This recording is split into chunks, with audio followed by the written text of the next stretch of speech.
Before we begin our podcast, we'd like to acknowledge the traditional owners of the land we're recording on. For Cass, it's the Borragagal people, and for Hayley, it's the Dharawal people.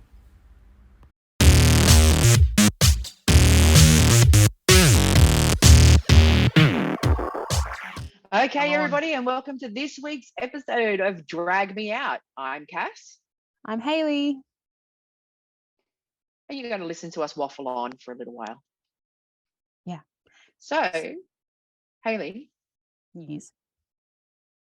How's your week been so far? It's been okay. A bit busy with work. And then I'm planning a 7-year-old's birthday party. Ugh, don't have children. So I'm trying to juggle that with work and trying to get everything organized. And yes, I went to Archbarker. That was great. Very entertaining. What about you? Well, we went to Bianca Del Rio and it was amazing and spectacular and we laughed a lot. I avoided the office this week because I wasn't feeling too good. So I just stayed at home.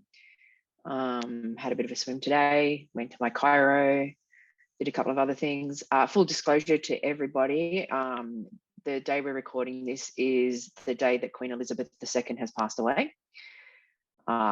So rest in peace, Betty. And I guess we're just going to have to get used to the new normal of God save the King. Long live Chuckles. Yeah. The third. So it's a little bit of a somber day in our country right now for anybody who's overseas. Yeah. Other than that, not really an overly monumental week. No. How did you do with the beef ribs? Okay.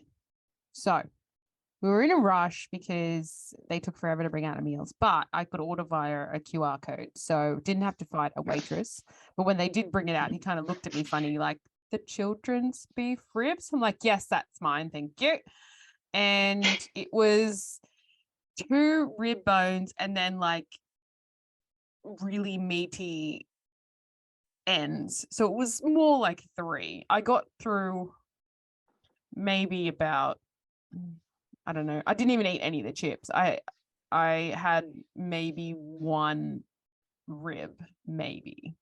I didn't want to push it because I didn't want to be sick for the show, but it was satisfying. It was a little bit fatty, and I think that's when my stomach was like, ugh, maybe you should stop now. So yeah, so they were still nice. I think I would like to make them myself at home. And maybe even get smaller ones because they were quite big. But I like them, and that's all I've been feeling like now is beef ribs. So I'm probably just going to make my own. Well, beef ribs are pretty big sizes anyway, but you can get them from Woolies. You can get like a bush tucker thing or whatever it is, and you know we've had those a few times. And when you cook them up and whatever, they kind of go smaller. And I think they're less fatty because I remember having them a couple of years ago. Yeah, and so I can also trim the fat if I cook it at home myself. So yeah, I want beef ribs now. Yeah, pretty good. I mean, Uber delivery or something like that, you know. Can't cook dinner tonight. The Queen died. Oh, God. You just do what you have to do, okay? My wife understands. She's from a Commonwealth country as well. So that's fine. Beef ribs. So this week's food fixation for you, what's been? I sort of satisfied it a little bit. I have been dying for a halal snack pack. A mixed snack pack with the chips, the halal beef, like with the chicken and the sauces and all that other stuff. So, and I think when we were talking yesterday, I was actually reheating what I'd made, and I'd ended up making a Greek gyros with Greek marinated chicken and some red Spanish onions and some tomato, and there was lettuce for the wife, and you know, still can't eat lettuce. Tried it, still made me sick. And then a roasted garlic sauce, kind of just like a garlic sauce, except it was roasted garlic that you would have on the kebab. not the kebab, the snack pack. It was so good. But traditionally, you're supposed to have hot chips in it as well. And I was like, I can't go that far. No. But it was good. But I really want a halal snack pack with the garlic sauce, barbecue sauce, because I don't do spicy. Cheese. So the bottom layer is the chips, and then you put some cheese, and then you put the meat over the top, and then the sauce over that. And it's just, I miss that. I really would like a kebab. That's what I would like. Yeah, I mean, I could do a kebab too. I used to love getting a kebab on. And you're gonna hear this every episode, but the more that we talk about this, the more the reason why I've realised we needed the surgery. I miss food. I really do. I think I'm mourning food more than the Queen right now. There's an even balance there. This week, Hayley, what has burst your pancreas? Okay, I had one and I had to change it because I mistakenly had to go and get something from the shops, and I was near a shopping mall.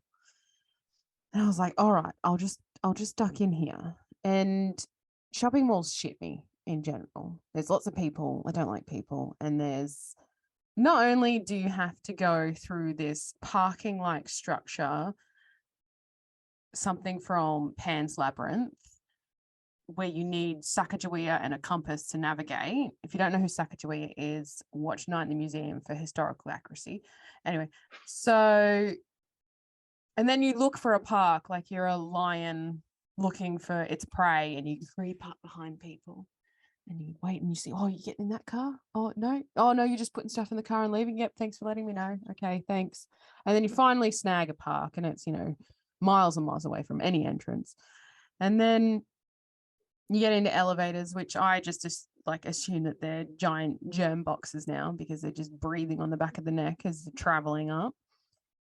Then other forms of transport within the shopping mall, escalators. So I hate touching the sides, but you can't not touch the sides because then you're going to fall over, or you're going to fall up it and just have a face full of metal. And then I'm very conscious because I've had an escalator fail while I'm on it. And if I wasn't holding on, I just would have fallen forward and just killed myself. So I also understand that you need to stick to the left on an escalator, but if you have a kid or an elderly person, all right, you can wait the 20 seconds. Like, you can't be in that much of a rush. If you're late, it's not my problem. Then you have the people who stand in the middle of the walkways to have a chat. No, you could move over to the side. Just shuffle over to the side. No, just stand in the middle of the walkway and have a chat with your trolleys like this, blocking everybody. We have to separate and walk around you. Well, I'm only halfway done. All right. And then you got the shops where the shop that I want to get something from, and then if I have to get something else, never close together, always across the other side of the mall. Mm-hmm. And then, so when I went in there to get a birthday cake for my son, and I wanted, if I asked you, I wanted a cake made out of donuts, what would you expect me, that I wanted? Donuts to be made in the shape of a cake. So stacked up like a pyramid. Yeah. Donuts. Yeah, like a pyramid. So, yeah. I went to a donut shop and I asked the guy, I said, can I get a donut or cake made out of donuts? And he just looked at me like I was an alien. He's like, no, I can't do that. I'm like, see that cake over there with the ice cream cake and then it's got donuts all on top of it? I just want that, but without the ice cream cake and just donuts. You make donuts. I see that you have donuts. And he's like, no, we can't do that. I was like, okay, so I'll just buy a bunch of donuts from Woolies over there for half the price and just stack them myself. I think Krispy Kreme do it now. They do, but Krispy Kreme's not near me enough. And I don't have time to go pick up one. Oh, that's right. So yes, I did. That's right, because you live bumfuck turn left. I live in suburbia. Yeah. So then I was walking across the shops because obviously I needed to go to the other side to get what I needed. And these two Karens in front of me, one was they were holding like a bag of, one had KFC and one had McDonald's in it. And she's like to the other Karen, I don't know why they work there. Why work there? They're going to be so miserable. I mean, just be thankful that you have a job. I was thinking, who are you to determine whether someone is thankful for their job? Maybe they're having a shit day and they don't want to be told to smile by two Karens. Like, shut up. Exactly. You don't know what someone's life is like outside. Exactly. Then I went to the chemist. They didn't have the script at the one chemist that I needed, so I walked across to the other chemist. 45-minute wait. The lady in front of me was like, is anyone serving? And the lady's like, oh, yeah, I'm here. And the lady comes up and she's like, oh, it's a 45-minute wait. And the lady's like, I've just had dental surgery. I'm in pain. I need my medicine now. She's like, I can't move it up. And I'm like, what makes you so important? Debbie Diabetes over there is waiting for her prescription too. Like, what makes you so important? I get you're in pain, but you're also in a shopping mall. Do you know how many chemists there are in a shopping mall? Go to a different one. Because like I've had tooth pain and I get it. It's painful. They put you on some good end one. And end one, yeah. Yeah, I'm guessing it like Priceline was literally like 5 shops down. I'm like, you just walk over there. They just didn't have what I needed, but I guarantee you they've got some N1 over there. And then she stormed out, and then I heard 45 minutes, and then I stormed out, acting all mad because, funsies. And then we left, and I was like, you know what? That's going to be my pancreas week because I hate shopping malls. Hate them. They're a stupid invention. I don't know who invented them. They're just for probably in America. Old men to drink coffee and stare at people and unemployed people to hang out. Mm-hmm. So that's bursting my pancreas. And it makes me mad. By the way, if the lovely people at Priceline would like to sponsor us, we're more than happy to receive anything that you have to offer. No, I completely understand. Shopping centers are a necessary evil, though. I don't like to go into them if I don't have to. I always feel like I'm being judged anytime I go to anywhere except a chemist, a hairdresser, and your usual like supermarkets and stuff. But like anytime you walk into a shop, I always just feel like I'm being judged. So I'm just like, well, fuck it, I'll just do it online because you walk in there. It's almost like those Pretty Woman moments. Like you walk in and you can see that whoever it is who's about to serve you is like, you shouldn't be in here. You're disturbing my day. You don't have enough money to be in here. You don't have enough money, and I work on commission. Like, yeah. But yeah, no, I'm not a big fan of them. It's like no one works there. Like I was in JB Hi-Fi waiting for someone to open up a case, and I was just standing there. Like, and I swear there was a guy that worked there that saw me waiting at a counter and then made sure I wasn't looking and then zoomed past me. So I couldn't be like, oh, excuse me. I'm like, I just want some Pokemon cards. But I could see him, that the only thing in the corner of my eye, I could see him, and I could see him like as soon as I went to turn this way, he like backtracked, so he was out of sight, and then I turned back and I see him like zoom around the shop. I'm like, oh, you're just avoiding me. But all they're doing is passing time until they can all meet up at the food court at lunch. Yeah, I get when it. You see them talking I used to each work other at a shopping mall. I get it. Yeah, like when you see them talking to each other in the shops and stuff, they're not actually talking about like what stock to put on the floors or anything like that. They're going, I think today we should probably have Mad Max for lunch. And if Mad Max is busy, maybe we should go for like Guzmini Gomez. And then they just we'll start at Mexican and work our way down to the, 3 Chinese dishes on a plate for $12 where everything's deep fried and disgusting. And then I went to the counter because no one seemed to want to serve me where I was standing. So I went to the actual counter. There was about 5 people just standing around. One guy was sitting on the edge, like playing on his phone. I'm like, you just chill out? Like, do you even work here? He didn't even look at me or acknowledge me. They were very helpful at the merchandise. They were very helpful. I ended up buying more at the counter than I should have. But yeah, people, it's like, I don't know. I don't know how to explain it. It's like a scam that we're just used to now. I don't get it. I hate shopping malls. Okay, moving on because it makes me mad. What's your pancreas doing? Well, my pancreas was really, really bursting. This incident happened last week, and it's happened 100 times. But then when it happened last week, I was going mental Rolodex that, because you're going to be, you know, my pancreas is really hating life right now, bursting type stuff. And it's when you're in an elevator or you're in public transport, whether it be a bus or a train, and the person who is getting on or in decides that they want to do that before you leave. Mm-hmm. So you have to do like the body friction slide against each other.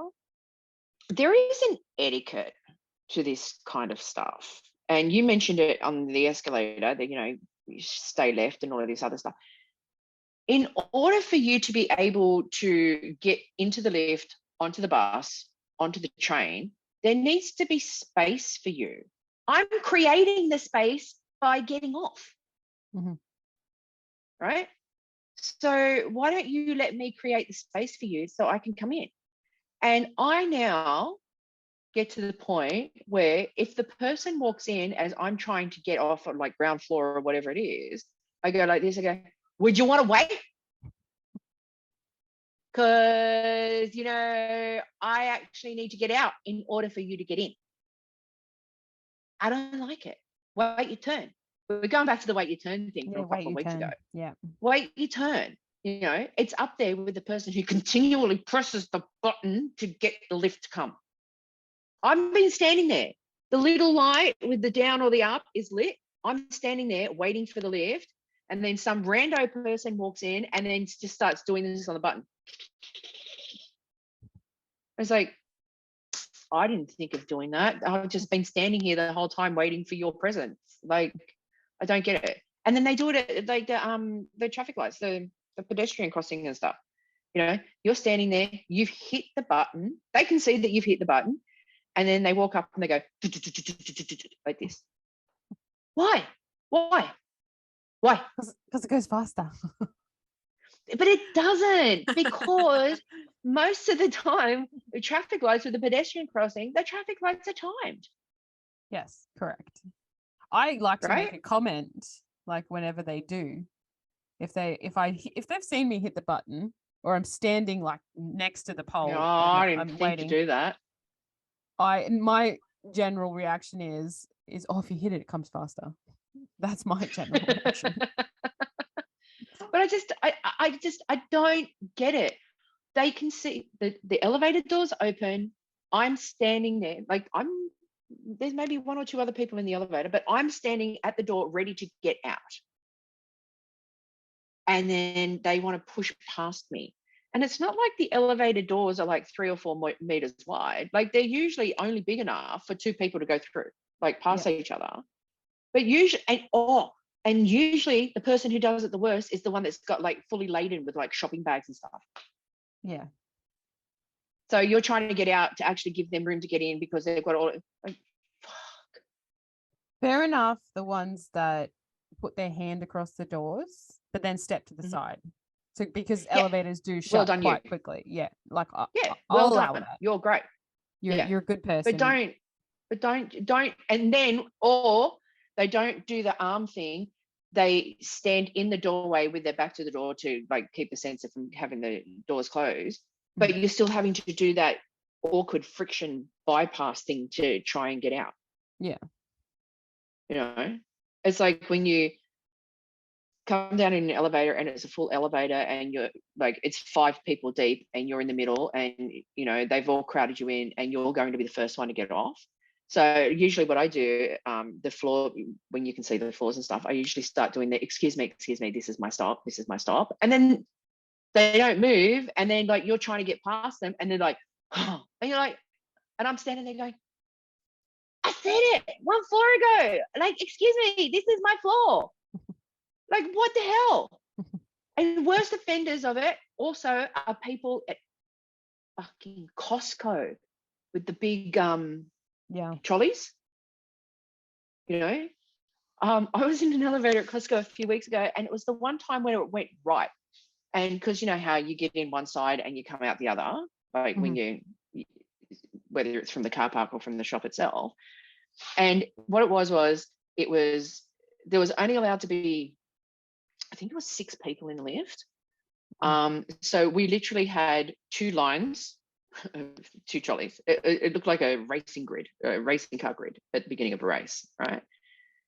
And then the doors were just about to close. Someone swung their arm, the door opened, and trolley number 5 decided that he wanted to come in, right? And we're like, okay, yep, no worries. So I kind of moved away. I was the second one. I was one of the last ones in, so I was at the back. But I did say to the guy, I'm actually getting out of the next floor.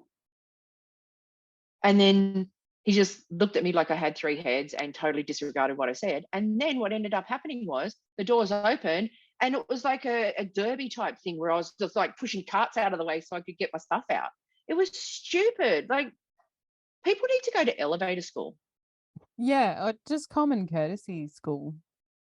Well, there's that too, but like they should have lessons on the etiquette of elevators, escalators, going back to the coming into the lane from the merging lane and the apex. Yeah. That needs to happen. So that's what burst my pancreas this week, and that will continue because people are stupid. Correct. It's just how they are. On a totally different subject altogether, and part of the reason why we're doing the podcast is because of bariatric surgery. And so I think, obviously we've done the whole thing about, researching and all of that. I think we should kind of, for anybody who's thinking about it or anybody who's interested in finding out about it, I think we should kind of talk about the process a little bit, as in, what to expect, even from a food point of view. So one of the things that you do after you get your surgery date, and all of that, is they will ask you to go on a pre-surgery diet in order for you to relieve some of the fat, because anybody who is overweight or obese has a fatty liver. Like, I don't drink, I should have a pristine liver, but it's still fatty. It was still fatty. So what they get you to do is, depending on, obviously there are physical restrictions that, you're going to with your doctor. For me personally, it was, I drank 2 shakes a day and then had a meal, but it had to be, the protein, if I remember correctly, it was 100 grams of protein a day. Yeah. Yeah. And then there were foods that you couldn't eat. And it was really surprising when they gave you the list of some of the stuff that you think is healthy and to be healthy, but it doesn't help decrease your fatty liver. So you have to kind of, give that a miss until you have the surgery and everything. It also depends on your surgeon. So lots of surgeons have different ways that they do things. It depends on your weight. It depends on a lot of things. The usual thing that a surgeon will suggest is 2 weeks pre-op, Opti fast. They're the best ones to have. Yep. So Opti fast for breakfast, lunch, dinner, and then small snacks. Like, I'm talking like half an apple. Like it's not a lot of food. It's about a 1,200 calorie diet, I think it works out to be. And then the day before surgery, only liquid. And that's, obviously to make it a bit easier for them. It probably makes it a bit less painful for you in recovery. And it starts to get your body used to what you're trying to do. But every surgeon's different. Some people put on 4 weeks of liquid diet. Some people, like I was placed on 2 weeks of liquid diet. I didn't have the option to have the 100 grams of protein, although I wasn't the best pre-surgery patient, because I was like, oh my God, I can't eat this food. I need to eat it now. And you know what? It didn't, I don't think I lost any weight pre-op, but I also didn't weigh myself, so I could have, and I wasn't aware of it. But it was hard. It's hard. It's not easy. No, it's not. I was because I had obviously a lot more weight to lose. I think if we go by your pre-surgery weight and my pre-surgery weight, I was 50 kilos heavier. Yeah, almost exactly. Like, Yeah. because I was 126.9. Yeah, well, then I was more because I was 178.5. Okay, yes, and that was Yeah. right before they put me under. They weighed me, Mm-hmm. in that little nice degrading white gown. It depends. It depends on your surgeon. It depends on your body type, on Yeah. what they put you on. But be prepared. It's not easy. It's really not. And you get to about 3 or 4 days in, and you just want to. They give you I don't know if you had it, but they gave me the last meal thing. They just kind of went, okay, you're starting on Monday, so Sunday is your last day to lash out. And I regret my lash out meal. Really do. Was it not a Because it burger? was no, actually, funnily enough, it was a grilled chicken wrap from Ogalo and chips and I think a Coke. And all I felt like was the wrap. I should have had a triple cheeseburger or a dirty great big steak or a chicken parmesan, or I didn't. I totally regret my last meal. But I should have that's had fine. I should have had a McDonald's like dinner pack to myself, I feel. 20-piece We nuggets. Yeah, we did do Outback Steakhouse for like one of the meals prior, but it was such a disappointment. I ordered the Mm. wrong thing and I changed my order up because I was like, oh, I won't be able to eat this. So I have that and it tasted like balls. And I was like, okay, that was a waste Should of have got calories. you should. That's where you should have done the full rack of beef ribs. Oh, yeah, 100%. Go out with a bang. Totally go out with a bang. I went out with a major fizzle. Like somebody lit the lighter in the room and went nowhere near the fireworks for The me. firework was faulty. That's pretty much what happened. So yeah, I had to do 3 weeks, and now that we've talked about it and I've thought about it, they weighed me just before I went into the surgery and I was 178.5 then. So I'm actually quite scared to think about what it was before I started the 3 weeks of the shakes and the healthy eating. I would have been in the 180s. It could have been because you do fluctuate like between 1 and 2 kilos a day anyway. So Yeah. it could have been. I could have been like 182 or 183 or something. But and then the post-surgery process, you have the 2 weeks of liquid, 2 weeks of puree or mushy, and then you can start moving on to softer foods, so like scrambled eggs, avocado, that kind of stuff. It's all different for everybody because it's how your body reacts. Generally, it's the rule of every 2 weeks you can change something, and you just had to experiment. And me being at home, it was easier because I could rush to the toilet or I could throw it up because I was at home. Going back to work prior to 6 weeks is hard because you have to work out your eating, and it can actually just make you, I guess, miserable because your stomach's feeling nauseous and you feel like bloated or sick, and then you're trying to do work as well. So I couldn't imagine sort of going back to work so quickly. I was lucky because I had my surgery in November and we were still in lockdown. Yeah. So I had 2.5 weeks off after the surgery just to kind of let my body recover a little bit.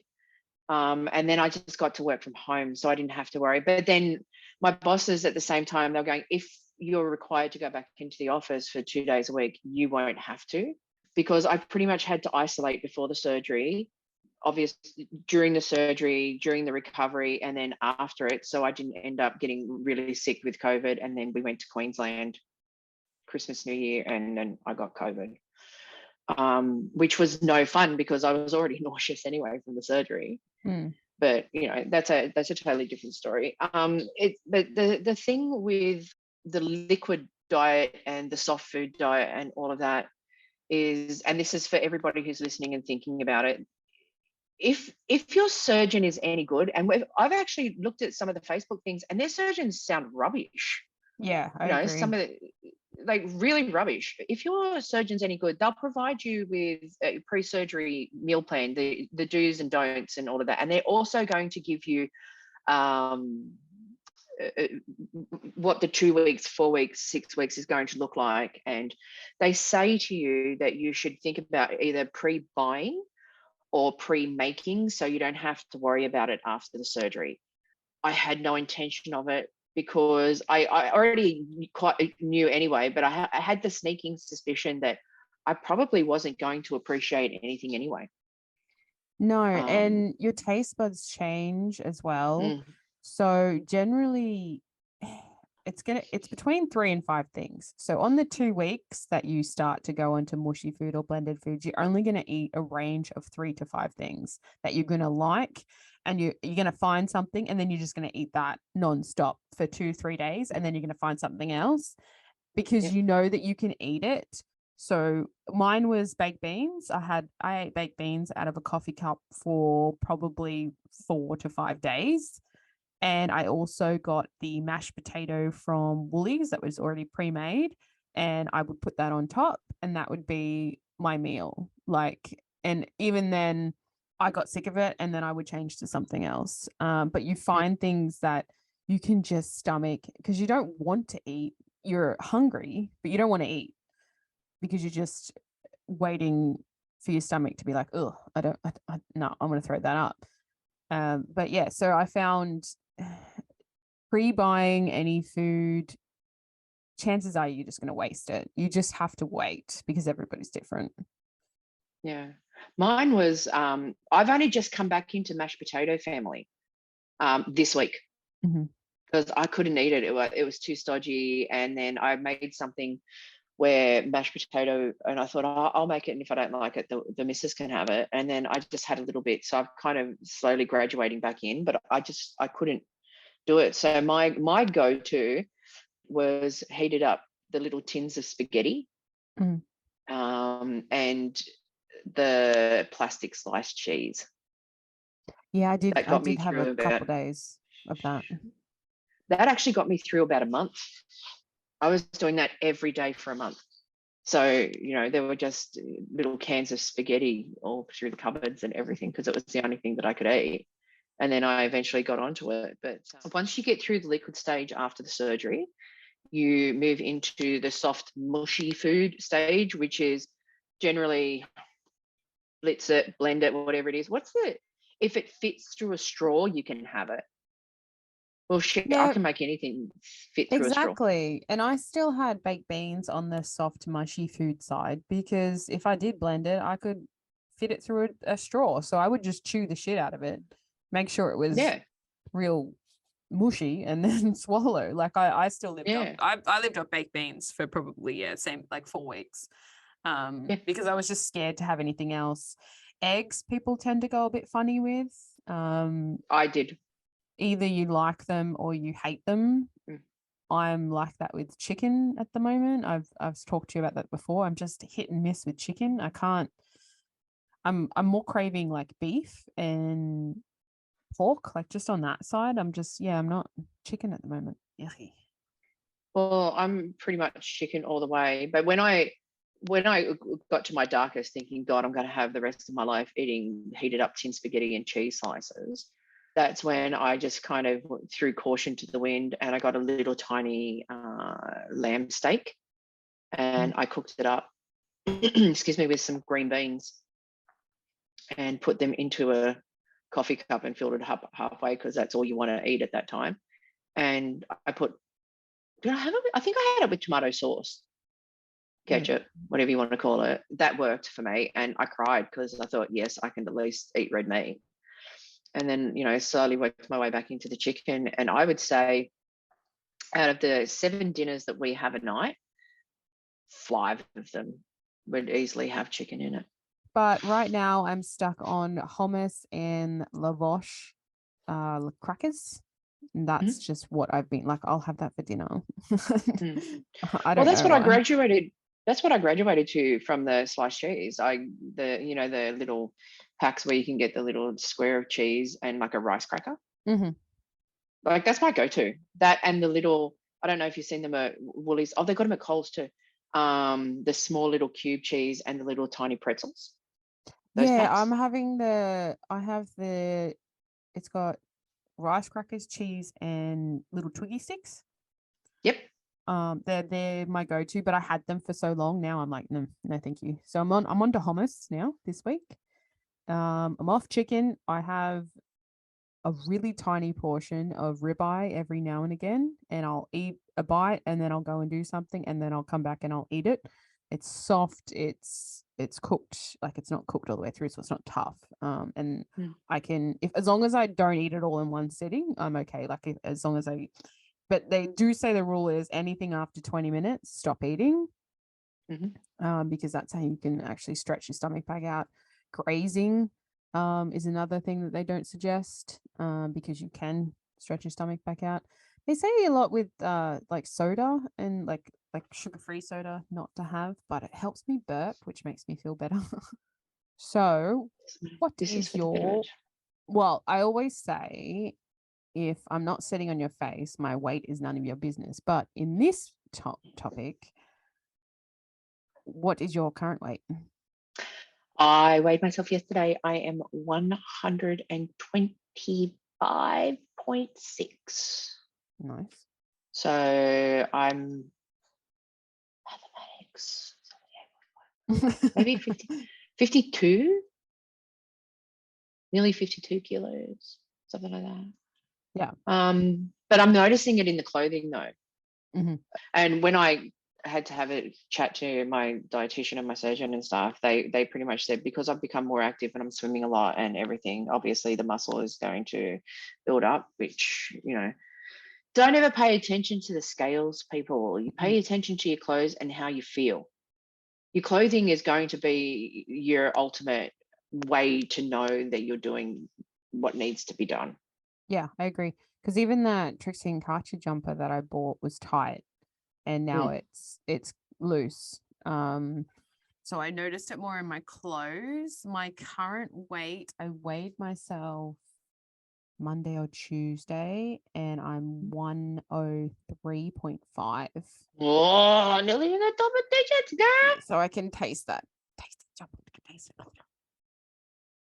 So I'm very excited. Hopefully, because I try not to weigh myself very often. I don't have scales in the house. I weigh myself at the gym.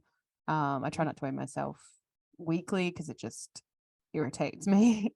So I usually do it like once every 3 or 4 weeks. I'll run over to the scales. I weighed myself this time because I knew that we were going to do a weight update. I mean, I still got a long way to go, obviously, to get to the double digits, but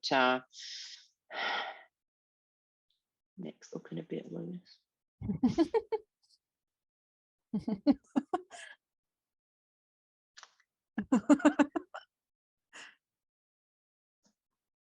But I can see I was doing this, I was mucking around, I was walking around the apartment the other day and I was singing and I was looking at myself like when I was passing the windows and everything. And my wife said, "What are you doing?" And I said, "I can actually see the muscles in my neck." Yeah. I haven't been able to see those for such a long time. And like I was singing and stuff, I was like, "La," and look. I'd start naming them, but I'd run out of names by the second or third one because everything would just be like a drag queen's name or something. I had someone today at work walk past me, and I was like, hey, how are you going? Because I hadn't seen him in over a year, and he's like, "I know you. How do I know you?" And I'm like, I'll just let you figure it out. He's like, "Oh, I know your name." He's like, "Did you change your hair?" I'm like, "No." He's like, "I know you. That wouldn't be," and then he said my name. I'm like, "Yes, it is." He said my full name, actually. I'm like, "Yes, it is." And he's like, "You've done something different." I'm like, "Last time I was there, I was, 40 weeks pregnant." But anyway, we digress. I've lost a lot of weight. I've given birth to a baby and I've had surgery. Yeah. What I've been looking forward to is your review of Twilight. It's going to be short. It's going to be a short review. Are you ready for it? No, I want an in-depth review. Fuck you, Hayley. That was it. No, I watched it. I had to keep like sticking pins in my arms to keep me awake. Is that because I of your knew I was age? no. I knew I was in trouble when the kids at the school, there was someone, I can't even remember where they were, and Bella or whatever her name walks out, and the kid like, one of the regular school kids is like, "Hey, look, Bella, a worm," or whatever. And I just went, "Oh no." No. And then I was the Taylor Lord, like he had the worst weave in human history. As soon as he turned off on the screen, I just went, any drag queen in the whole entire world would clock that in about 5.5 seconds flat. Like it was just awful. There was nothing convincing about it, and there was nothing convincing about his face in it. Native American emo kind of thing going on. I did Google for cultural appropriation. I did Google whether or not Taylor Lautner was Native American, and it turns out he is partially, like maybe 167th or something. But yeah, so he was okay to pay to play a Native American, but I did Google it. Gee, I didn't like it. I didn't. But I did go in with an open mind. As much as on the last episode, I was like, "Fuck this," and like whatever. I went, give it a go because you just don't know. Her and her father's relationship was just like the world's most awkward first date. Yeah, I agree. It's going to sound wrong when I say it, but the sexual attention wasn't there at the same time as it's at its worst. Yeah, it's a big no from me. It's a huge no from me. And I was just like, when the credits started, I was like, thank God. But thank you for opening my eyes up to the Twilight dynasty. It makes me happy that you didn't like it. We knew, but I did go in. I promise, I did go in with an open mind, and I did watch it, and I just couldn't. No, but thank you. Okay, so we've done my my review. I don't think it actually was a review. It was just shit, and I couldn't. So I asked you to watch I think it's 1988 movie Big Business with Bette Midler and Lily Tomlin. What did you think? Go. Okay, so love the fashion and the cars. That's my favorite of that era. It wasn't my movie. Like, I felt that they only met each other in the last 10 minutes of the movie. I was like waiting for them to meet, and it just never happened. And it was very irritating because Lily Tomlin and the other Lily Tomlin dressed very similar the whole time, so I could never tell which story was which. And then, so for anyone who hasn't watched it, the premise is that the twins, Bette Midler and Lily Tomlin, two women give birth to twins in the same hospital, and they switch one of the twins. So it should have been, two Bette Midlers in big New York City and two Lily Tomlins, but of course it was Bette Midler, Lily Tomlin, so on and so forth. So the funniest thing she said was, she's like, I eat 60 calories a day. And I'm like, I know how much 60 calories is. I'm like, you wouldn't function properly. But other than that, it just wasn't my movie. Like I liked the other one that you made me watch, Clue, much better than I did like this one, even though I do like the actors that were in it. But it just wasn't like a fuck you cast, but it was like, yeah, no, not a fan. It has some of the classic one-liners in it. Like, yeah, I don't know. I didn't really find it realistic either. Was there really like female CEOs at that time? People, I saw the movie. I was at the premiere. Like, yeah, no, it's okay. You're allowed to not. I mean, I just shit all over Twilight. So yeah, like it just wasn't my movie. Like, we can find another one. It's all good. What are you making me watch this week? Okay, it's on Amazon. Okay.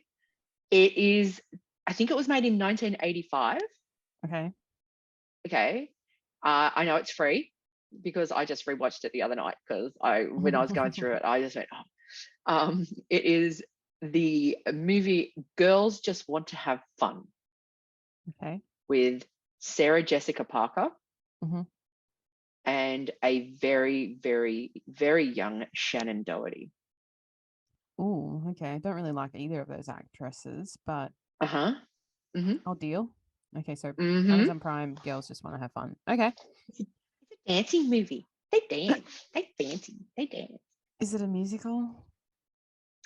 No, it's about a dancing Oh. contest. Okay. All right. I'm not super into musicals. You're gonna hate it, and I can't wait for you to hate it because I love it. I love it that much. But I remember. I think I saw it at the movies.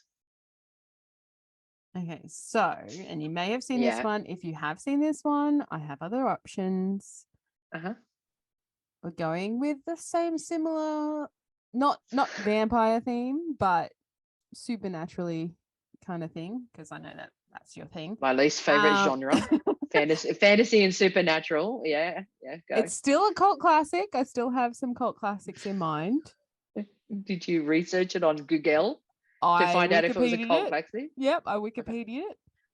Shaun of the Dead. Okay. I haven't seen it. Okay. Oh, I didn't think so. It's on, I want to say Stan on Netflix. Either way, I know it's free. Mhm. I think Stan actually. It's got Simon Pegg, a parody of Dawn of the Dead. Okay. And Shaun of the Dead. it's Shaun of the Dead. Yeah. Okay. That's what you have to watch. That's fine. I'm okay with watching something like that only because, it's not something that was designed for 12-year-old prepubescent girls to fall in love with. What's his name? Oh, Edward Cullen. Robert What's he? Pattinson. Robert Pattinson. Him. The new one. Batman. We're finally to the drag portion of the pageant this week. RuPaul's Drag Race Down Under. This week saw. Well, you know what? I'm going to say. Can I guess? I'm going to give myself credit. You did call it. Last week's episode, I called it. Who were the bottom two? Queen Kong and Beverly Kills. Now, I'm also going to allow you to take credit because I think you're right, because I actually watched our episode the other day just to check for quality purposes. Yes. And you said, I don't think Queen Kong will win the lip sync, but she'll stay. Correct. I think that's what happened. Yeah. They have to go by merit and just not that one lip sync like the whole time. No. I will give Queen Kong, because we kind of shit on her last week. She had a really nice moment with Beverly. She did. And I think that we need to understand, look, we're here to judge as well, but I think we need to understand they are under a lot of pressure and people handle it differently. And Queen Kong just kind of imploded somewhat. Yeah, but like just took it out on Beverly. And Beverly, I don't think is innocent. I think she took it out on Queen Kong as well. Like, I think she was just defensive. It's prison rules. Yeah. You go into the yard and you beat up the top dog. That's what you go in there. You go into the prison yard, you beat up the biggest bitch in the yard, and then you try to be top dog, right? Yeah. Which is what I think Beverly did, right? But not consciously. The lip sync itself, I think Queen Kong really relied on, what was that stupid side tumble? Like, she wasn't doing somersaults or backflips or anything like that. Beverly did 3 forward flips down the catwalk. And we know from listening to the panels at Drag Expo, that's not a long catwalk, right? No. Yeah. So she did those, she did a split, she did all that. And then Queen Kong was doing like side barrel roll stuff. And she had that stupid flowy thing on her. Like, I really don't want to sound like I'm totally ragging on Queen Kong, because I think I said I loved her at the beginning. I find that her personality has kind of turned me off her a little bit. I'm sure she's a lovely person in real life, and I really can't and I'll probably be starstruck when I meet her, but we're judging by what we see, and I was impressed with the lip sync, but I think when you're going to do the tricks and stuff, I think part of the reason why she stayed is probably because RuPaul had never seen a side assault. I think that Queen Kong went in, and some queens have done this. There's usually one every season. They come in and they think that they're going to win every challenge and be the best at everything. And when they're not, they get so down on themselves, and then it just sort of spirals from there. And I think that's what happened Roxy Andrews. Yeah, I think that's what happened with Queen Kong, where she just thought she was going to do really well, and she hasn't been doing as well as the other queens, and it's just spiraling from there. Yeah. But congratulations to Spanky Jackson. She didn't win, but I think she should have. So I'm giving her my congratulations because I gave her the win for the balmy, fuck yeah. Spanky Jackson's Palmerston North, I thought was more entertaining for me. I mean, none of them were extraordinarily funny, but the balmy, fuck yeah, it worked for me. We bid a fond farewell to Beverly Hills.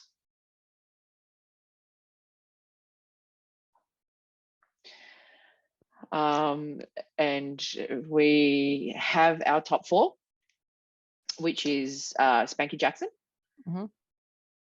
Hanaconda, Molly Poppins, the dark horse of the competition, and Queen Kong. I'm not missing anybody. That's the top four. Yeah. Actually, at one point, we thought that it may be a double save. We thought maybe, but then we were like, they don't really double save in the franchises. Have you noticed that? The only way that I've seen them double save is when the queens, they just have a bad week. Like they just had a bad week and they were in the bottom, and they're not normally in the bottom. They're either safe or in the top, and then they get put in the bottom. They have to lip sync against somebody who's also had a bad week. And then that's when the double saves come out because they don't want to lose them. Could be due to ratings, could be due to I just think that they take some consideration when how popular the queens are, because generally and most drag seasons follow, you can sort of see who's going just in the progression. But I think they tend to bring out the double saves when there's two favorites in the bottom. And mostly the American one. Yeah, that's what I'm saying. Like the franchises, they don't do it, and I think it's because they're only over there for a certain amount of time and they need to get it done, and they don't need another season 14 where it took 6.5 months to eventually finally eliminate someone. Yeah, our love, Beverly Hills, is no more. You robbed on RuPaul's RuPaul's Drag Race. We're talking about it and I still can't even think. RuPaul's. So we're going to talk about the local drag shows playing for the week coming up. So we still have the Fatty and Skinny show every Friday 9 p.m. with Maxi Shield and Jackson Hyde at Ginger's at the Oxford. Saturday 6 p.m. RuPaul's Drag Race Down Under, a viewing party at Ginger's at the Oxford. The Triple Ds with Maxi Shield, Jackie St. Hyde and Coco Jumbo every Saturday at 9 p.m. at Ginger's at Oxford. And a special note for this week, one of my favourites, Spanky Jackson, is going to be at the Imperial Basement, Erskineville, Sydney on Thursday, the 15th of September. I would love to go and see that, but it's a school night. And I don't have next Friday off like I do this Friday. Otherwise, I probably would have gone. I would have just rung you and said, let's go. So thank you everyone for listening to or watching this week's episode. You can obviously look at us on YouTube. Don't forget to hit the like and subscribe button. You can find us on Insta at DragMeOutOfficial. like and subscribe. We would like more people to like and subscribe, please. We're good people. We are nice people. We deserve the like and subscribe. If you have any ideas, suggestions, questions for the show, don't forget to slide into our DMs on Insta, or even leave a comment on YouTube for us.